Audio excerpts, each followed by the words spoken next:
Vote প্রথমাতে চূড়ান্ত অশান্তি বীরভূমে। আক্রান্ত বিজেপি নির্বাচনী এজেন্ট বিশ্বজিৎ মণ্ডল, তাকে বেধড়ক মারধর করা হয়েছে বলে অভিযোগ। অভিযোগের তীর তৃণমূলের দিকে। জানা গিয়েছে, বীরভূমের লাভপুর বিধানসভা কেন্দ্রের ভ্রমরকল অঞ্চলে 68 নম্বর বুথে সকাল থেকেই অশান্তির খবর আসছিল। সেই অশান্তির খবর পেয়ে বুথে পরিদর্শনে যান বিজেপি নির্বাচনী এজেন্ট বিশ্বজিৎ মণ্ডল। সেখানেই তাকে মেরে মাথা ফাটিয়ে দেওয়া হয়। ঘটনাস্থল থেকে সিউড়ি হাসপাতালে নিয়ে যাওয়া হয় তাকে। এবং বিশ্বজিৎ ছাড়াও লাভপুরের প্রার্থী দেবাশিস ওঝার ছেলে বিশ্বরূপ ওঝাকেও মারধর করা হয় বলে অভিযোগ।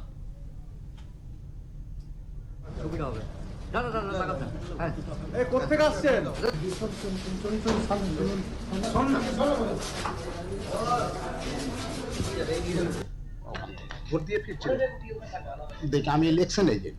আমি বুথের পরিস্থিতি, তো আমাদের ছেলেরা অভিযোগ করলো যে ওখানে পুরো বুথ ক্যাপচারিং, 68 নম্বর ভ্রমরকল।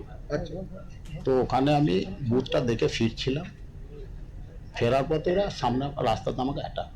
ওই বুথ থেকে 100 মিটার বাইরে বুথের চারিদিক থেকে ঘিরে নিয়ে ইট, আমার পকেটে দেখুন এখনো সব কাঁচের টুকরো, মানে গাড়ির কাঁচের টুকরো পড়ে আছে।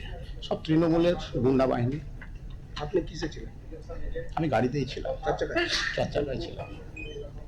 পুরো গাড়িটা ভাঙচুর করে দিয়েছে এবং গাড়ির সামনে থেকে মানে আদলা ইট কাঁচ ভেঙে এসে বুকে লাগলো দুটো। তারপর গাড়ি থেকে টেনে নামিয়ে সে সাংঘাতিকভাবে বলা যায় না, পুরো ইট দিয়ে মাথাটা ফাটিয়ে দিল। ইট মারলো মাথাতে, একটা গোটা ইট হাতে করে ধরে মারলো, প্রচুর ব্লিডিং।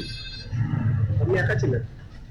আমরা ছিলাম 3 জন গাড়িতে, বাকি 2 জন ওরা তুলে নিয়ে গেছে। জানি না তারা কি অবস্থায় আছে। আমাকেও তুলে একদিকে নিয়ে গেল। যাকে তুলে নিয়ে তার মধ্যে প্রার্থীর ছেলে আছে? প্রার্থীর ছেলে আছে, মানে দেবাশিস ছেলে আছে। হ্যাঁ, বেশ, আমি ভর্তিটা হয়।